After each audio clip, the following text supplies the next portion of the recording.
सकता है कि वो महिलाओं की बुद्धि काम ना करी हो और उन्होंने ये चीज़ ना सोची होगी भी तुम्हारा नाम आ जाएगा। उन्होंने ये लगाया होगा कि ये अगर तुम अपने यहाँ से हटा के उस साइड में डाल दो, लेकिन जब जैसे ही डाला तभी उसी टाइम पे पता लग गया। कहने का मतलब ये है कि एसपी साहब ने जैसे बताया, मैंने भी उसमें लाइव में ही सुना था, उन्होंने ये कहा था कि अंजलि खुद जाके उनके घर पे ये बोल के आई है कि इसको अपने भी सब कुछ चेक करेंगे, घरों को आप भी अपनी छत वगैरह चेक कर लो। जैसे ही उन्होंने जाके देखा तो ऊपर वो डेड बॉडी पड़ी थी और उसका साथ में उसका पति अमन भी कह रहा है, इसका पति वो क्या है अंजलि का पति लवली भी कह रहा है कि मेरी पत्नी ने ये गुनाह किया। तो कहने का मेरा मतलब ये है कि अगर वो कहते हैं ना कि गुनाहगार चाहे बच जाए लेकिन बेगुनाह को गुनाह साबित ना हो, तो मेरा कहने का मतलब ये, चाहे मेरी भावना लगा लो, चाहे मेरे मन की बात लगा लो, चाहे कुछ भी लगा लो, जो उनका दोष है उनको जरूर मिलना चाहिए, लेकिन इतनी ही सजा मिले जितना दोषी है।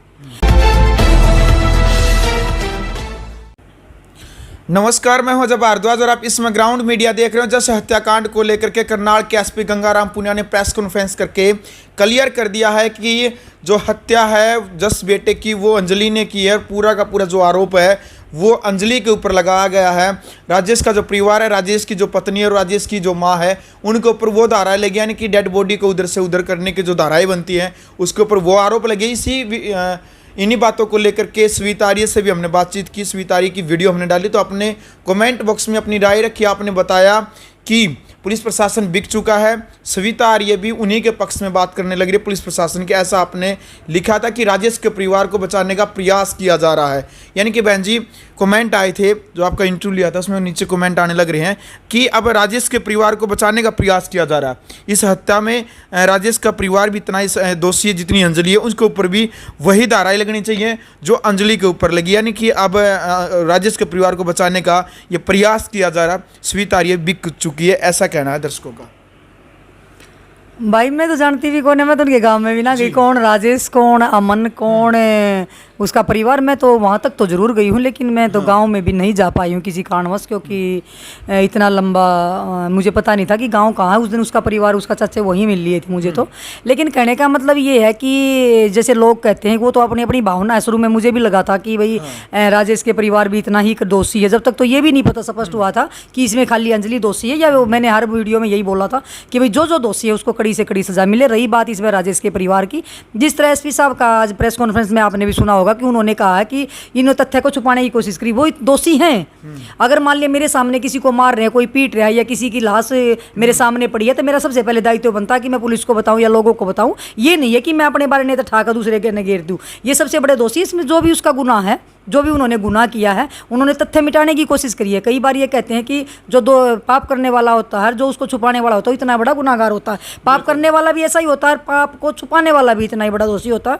तो उन्होंने उस टाइम पर जब पूरा उनके परिवार थे, रिश्तेदार आए हुए थे, परिवार वाले वहाँ पे थे और उनको पता था भी तुम बच तो सकते नहीं, लेकिन कहीं ना कहीं हो सकता है कि वो महिलाओं की बुद्धि काम ना करी हो और उन्होंने ये चीज़ ना सोची होगी भी तुम्हारा नाम आ जाएगा। उन्होंने ये लगाया होगा कि ये अगर तुम अपने यहाँ से हटा के उस साइड में डाल दो, लेकिन जब जैसे ही डाला तभी उसी टाइम पे पता लग गया। कहने का मतलब ये है कि एसपी साहब ने जैसे बताया, मैंने भी उसमें लाइव में ही सुना था, उन्होंने ये कहा था कि अंजलि खुद जाके उनके घर पे ये बोल के आई है कि इसको अपने भी सब कुछ चेक करेंगे, घरों को आप भी अपनी छत वगैरह चेक कर लो। जैसे ही उन्होंने जाके देखा तो ऊपर वो डेड बॉडी पड़ी थी और उसका साथ में उसका पति अमन भी कह रहा है, इसका पति वो क्या है अंजलि का पति लवली भी कह रहा है कि मेरी पत्नी ने ये गुनाह किया। तो कहने का मेरा मतलब ये है कि अगर वो कहते हैं ना कि गुनाहगार चाहे बच जाए लेकिन बेगुनाह को गुनाह साबित ना हो, तो मेरा कहने का मतलब ये, चाहे मेरी भावना लगा लो, चाहे मेरे मन की बात लगा लो, चाहे कुछ भी लगा लो, जो उनका दोष है उनको जरूर मिलना चाहिए, लेकिन इतनी ही सजा मिले जितना दोषी है। लेकिन ये नहीं है कि भाई क्योंकि छोटा गुनाह तो ये नहीं है, पूरी ज़िंदगी माफ़ भी नहीं कर पाते अपने आप को। लेकिन कई बार क्या होता है कि जो दिलों के अंदर, परिवारों के अंदर जब मैल होता है, जब कोई दुश्मनाई होती है, कुछ होता है, तो वो चीज़ें आ जाती है मन में, सभी के मन में आ जाती है अभी इन्होंने ये कर दिया होगा। लेकिन अगर उन्होंने बच्चे के साथ अगर ऐसा नहीं किया तो उनकी सज़ा बनती है उनको मिलनी चाहिए। जो ला में जो उनकी सज़ा है वो उनको ज़रूर मिलनी चाहिए, उनको बचना नहीं चाहिए। लेकिन वो पुलिस का काम है कि पुलिस उसमें कार्रवाई करे कि उसमें राजेश इन्वॉल्व है या लवली इन्वॉल्व है या आदमी घर का। क्योंकि मुझे भी नहीं लगता कि एक महिला, वो तो मैं अब भी कहती हूँ, मुझे नहीं लगता कि एक अकेली महिला इतना बड़ा कांड कर सकती है। लेकिन पुलिस ने ये कहा कि अकेली महिला ने किया है, कर सकती है, तो हो सकता है भी उन्होंने जाँच में किया तो पुलिस का काम। मैं पुलिस पर आरोप नहीं लगा सकती। अगर मान लिया मैं ये कह दूँ कि ना पुलिस बिक गई है, पुलिस ने ये कर दिया, पुलिस ने ये कर दिया, लेकिन मैं कैसे कह दूँगी जब पुलिस ने जांच करी है, पूरी टीम ने, दोषिया ये टीम थी, SIT गठित कर रखी थी, तो मैं कैसे लगा दूँ इल्ज़ाम? मैं तो नहीं लगा सकती ना, कानून के खिलाफ मैं कैसे जाऊँगी? अब मैं ये बात बोल दूँगी तो जो सभ्य आदमी होंगे तो वो ये कहेंगे कि भाई ये तो उल्टी बात कर रही है, तो सबको मरवाने की कोशिश कर रही है। मैं सही बात कर रही हूँ तो ये करेगी, इस परिवार के साथ मिली हुई है, जो कि मैं तो जानती ही ना कौन थे क्या थे। मैं तो गाँव तक भी ना पहुँची, चलो महिला तो पहुँची भी होंगी, लेकिन मैं तो उनके घर तक भी नहीं गई। बिल्कुल एक बड़ी बात है, यानी कि जब ये जो हत्याकांड है, इस वजह से ही प्रशासन इसको आसान तरीके से इस गुत्थी को नहीं सुलझा पाया था, क्योंकि 3 दिन तक राजेश के परिवार का नाम लिया जाता है प्रशासन की तरफ से, पूरी मीडिया में, पूरा हरियाणा, पूरा देश एक ही बात, क्योंकि ये मामला उलझ पुलझ इसलिए होता चला गया था कि शुरू वाले दिन, जिस दिन यानी कि बाबा की एक वीडियो वायरल होती है कि बच्चे को बाबा ने उठा लिया है, पूरे हरियाणा, पूरे देश में एक वीडियो वायरल होती है, देर शाम पूरी रात वो वीडियो सोशल मीडिया के ऊपर वायरल होती है कि एक बाबा ने एक छोटे से मासूम बच्चे को बैग में डाल करके ले गई, लेकिन पुलिस प्रशासन ने उसका रिमांड लिया, बाबा के पास कोई बच्चा नहीं मिला। फिर अगले ही दिन सुबह 5:30 बजे जस की लाश मिलती है, डेड बॉडी मिलती है। फिर पूरे दिन खबर चलती है, एक दिन नहीं लगातार 3-3 दिन खबर चलती है कि अपने ही ताऊ ताई और दादी ने जस मासूम बेटे को मार दिया। यानी कि एक दिन पूरी रात बाबा की खबर चलती है, 3 दिन तक लगातार राजेश के परिवार की खबर चलती है। फिर 3 दिन के बाद एक अंजलि, गर्भवती महिला अंजलि का नाम आता है।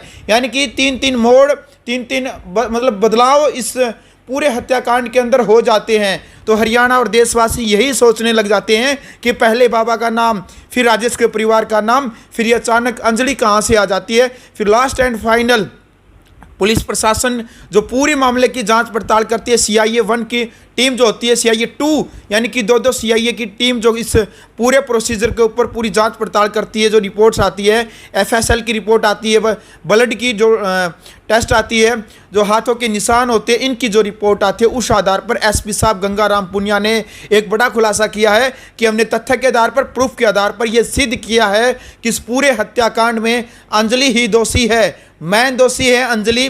बाकी जो लाश को ठिकाने लगाने का जो भी धारा है कानून के तहत, जो राजेश की पत्नी है, राजेश की माँ है, उनके ऊपर जो बनती है वही धारा उनके ऊपर लगाई जाएगी। मुख्य आरोपी जो धारा 302 यानी कि किसी भी इंसान को मारने के लिए जो धारा है वो अंजलि के ऊपर लगी है, मैन। और उसका जो कबूलनामा है, अंजलि के पति लवली ने भी कबूलनामा किया कि मेरी ही पत्नी ने इतना बड़ा हत्याकांड किया है। तो फिलहाल यानी कि कोई भी मीडिया या फिर प्रशासन की तरफ से कोई ऐसा बयान दिया जाता है कि राजेश के परिवार ने एक कांड नहीं किया है, राजेश के परिवार ने केवल बचने के लिए ऐसा किया है, तो हरियाणा की तरफ से, देशवासियों की तरफ से जो भी वीडियो देख रहा होता है, उनका कमेंट होता है कि अब मीडिया भी बिक चुकी है, प्रशासन भी बिक चुका है, राजेश के परिवार को बचाया जाता है। ऐसी ऐसी बातें निकल करके आती है आप सभी की तरफ से। हालांकि जो प्रशासन की तरफ से 1-2 और खुलासा करना बाकी है, जैसे ही वो होगा वो भी हम आपको बताएंगे। कमेंट बॉक्स में फिलहाल स्वीत आर्य के ऊपर आपने जो आरोप लगाए थे इससे पहले की वीडियो को लेकर के, उसका जो स्पष्टीकरण इन्होंने दिया है, अब कमेंट बॉक्स में आपने अपनी राय रखनी है, क्या कुछ आप कहना चाहेंगे। इस वीडियो को आप ज़्यादा से ज़्यादा शेयर करें। ग्राउंड मीडिया के लिए अपने कैमरामैन सहयोगी इंतजार के साथ मैं जब भारद्वाज। राष्ट्र निर्माण की जानकारी के लिए ग्राउंड मीडिया चैनल को सब्सक्राइब करें और शेयर करें।